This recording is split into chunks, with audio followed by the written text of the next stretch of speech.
In less than 100 years, methods of mass communication have evolved from simple tools of speech into tools used in multi-million-dollar contracts to show the world every aspect of competitive sport. The first radio broadcast of a football game is believed to have occurred in 1912 in Minnesota when Professor F. W. Springer broadcasted the University of Minnesota home football games to a small audience. But it was the year of 1920 that is considered the true conception of sports broadcasting in the United States.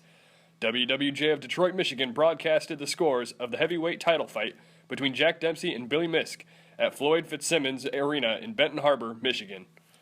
On November 2nd, 1920, KDKA made the nation's first commercial broadcast, and they chose that day as Election Day for the presidential election between Harding and Cox. This is KDKA of the Westinghouse Electric and Manufacturing Company in East Pittsburgh, Pennsylvania. We shall now broadcast the election returns. Later in the fall of 1920, KDKA, the first commercial radio station, began broadcasting, and 5 months after commencing broadcast, KDKA aired a punch-for-punch broadcast of the Johnny Ray and Johnny Dundee prize fight in Pittsburgh. The broadcast was aired to the local Pittsburgh area. KDKA was a huge hit, so much so that it inspired other companies to take up broadcasting. In the matter of 4 years, there were 600 commercial stations around the country. To be able to afford this, companies turned to advertisers. In 1926, the first radio ad, which was for a real estate advisor, was aired in New York City.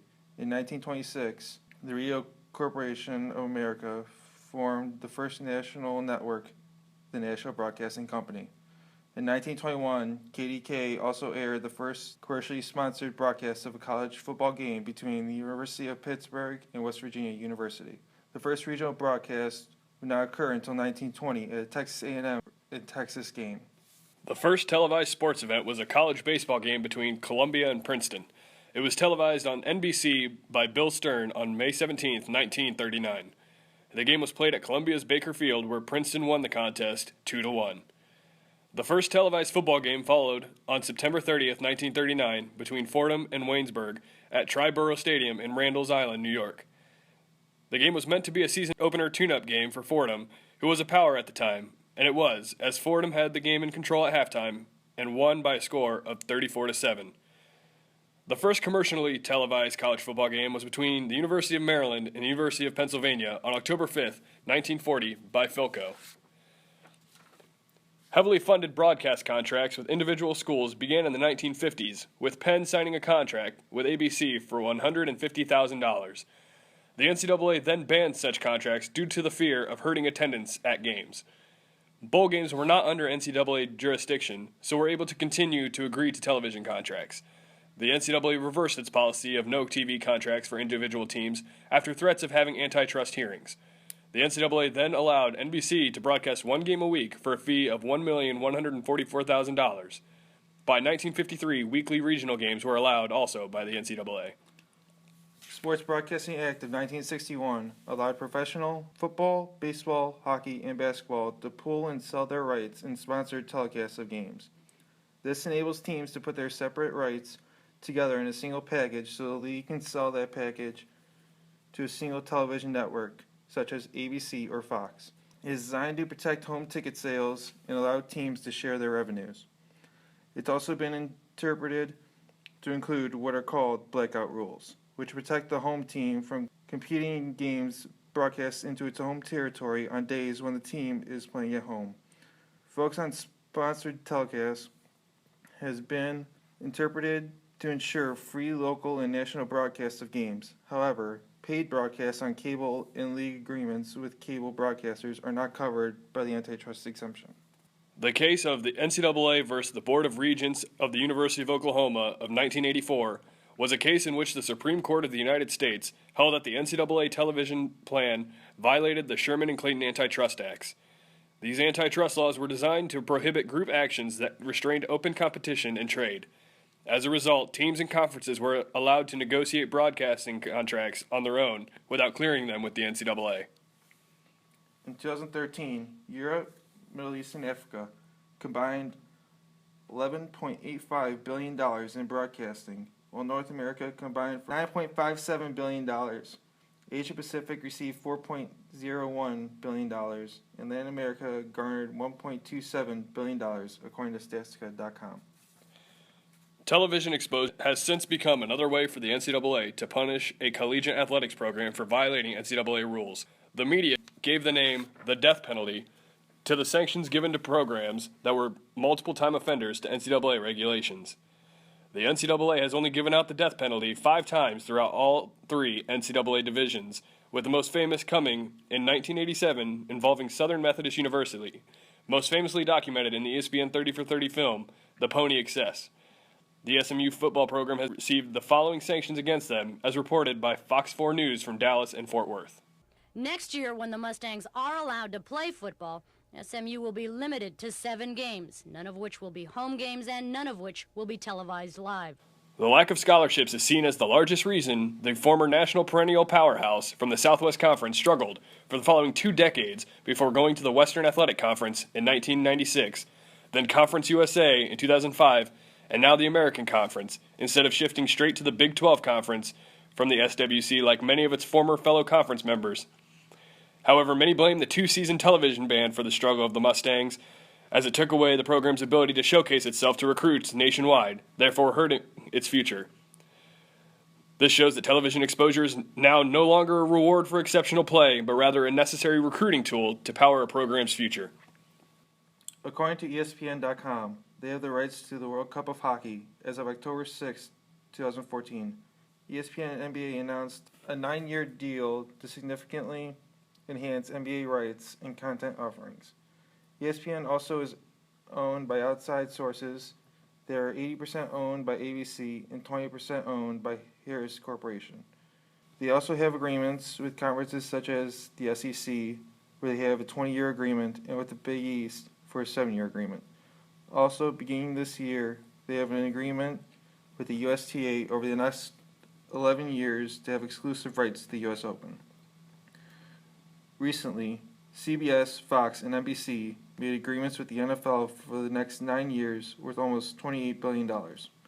In the agreement, all 3 networks have the right to stream the games over the internet. The FC will play their games on CBS, the NBC on Fox, which includes the game of the week, and NBC would play the Sunday Night Football game. Also in this agreement, the stations would alternate Super Bowls amongst themselves. According to Olympic.org, the IOC has granted NBC the rights to the Olympic Games to the 2032 Olympics in the United States. The agreement is the extension on the one in which they already had been done through 2020. So it is an extension for 2021 to 2032, totaling $7.65 billion with an additional $100 million signing bonus. The future is heading towards specialized channels, allowing fans to follow the specific sports and conferences of their choosing. The SEC Network, Big Ten Network, and other conference networks are the new stations that break down more into the conferences itself and publicize their own teams. According to collegefootballtalk.com, the SEC Network made $547.3 million, the 5th highest in sports television industry, and is followed by the Big Ten Network with $290.2 million, with the Pac-12 then following with $57.6 million, and ESPNU bringing in $198 million. ESPN is far and away the number 1 overall top revenue company, bringing in $7.5 billion, with the NFL Network being a distant number 2 with $1.16 billion. Fox Sports has agreements with FIFA to broadcast the World Cup in 2018, 2022, and 2026, and the Women's World Cup in 2019 and 2023, as well as all United States men's soccer games. They also have agreements with leagues such as the Bundesliga through the next 5 years, as well as 146 UEFA Champions League games and 205 UEFA Europa League games per year. Major League Baseball has set up an agreement with Turner Sports and Fox that started at the end of the 2012 season for the next 8 years to the 2021 season. It would keep the World Series on Fox. The contract combines to come out to about $800 million, with Fox getting about $500 million of it. The deal also includes Fox retaining the All-Star Game, a League Championship Series, 2 Divisional Series, and 1 Wildcard Game, while TBS retains rights to the 1 League Championship Series, 2 Divisional Series, and the other Wildcard Game. Also included is that the MLB Network will continue to have the rights to 2 games in one of the divisional series, which will come from the Fox series each year. The stations will have it so they would switch off between American League and National League each year. MLB Network also airs Thursday night games during the regular season, while Fox Sport 1 broadcasts Saturday night baseball games. The NHL Network has come to terms with IHF Junior World Championship to air through 2018, which is a total of 15 games. On August 4, 2015, the NHL Network and MLB Network merged together in a new agreement that would be the first of its kind between 2 major sports leagues, which will move NHL Network from New York to Secaucus. In the agreement, MLB also will distribute the NHL's web streaming service as part of its alliance. This 6-year contract is worth more than $1.2 billion to the NHL. The deal entrusts the MLB with the NHL Game Center app to stream most hockey games to fans, tablets, phones, computers, and other electronic devices live. The NFL Network has a setup so that it televises the Thursday night game of the league each week, as well as Saturday games at the end of the regular season, as well as televise all 65 preseason games in August, either live or on tape delay. At the beginning of the 2014-2015 season, the NBA came to terms on a new deal with ESPN and Turner Sports, worth $24 billion over 9 years, which does not go into effect until the 2016-2017 season. Some details on the contract include ESPN and Turner Sports agreed to pay the NBA $2.4 billion annually. There were no talks from the NBA to attempt to get a deal with Fox Sports 1, and seemed happy to stay with Turner Sports and ESPN and didn't want to change that relationship. Also in this contract, Turner Sports still controls the NBA's digital properties, which include NBA TV, NBA Mobile, NBA League Pass, and NBA.com. Under the current deal, ESPN and ABC televise 90 regular season games, and 52 games are broadcast on TNT. While under the new deal, ESPN and ABC will broadcast 10 more additional games, and TNT will broadcast another 12 games, meaning 164 of the 1,230 regular season games will be televised nationally.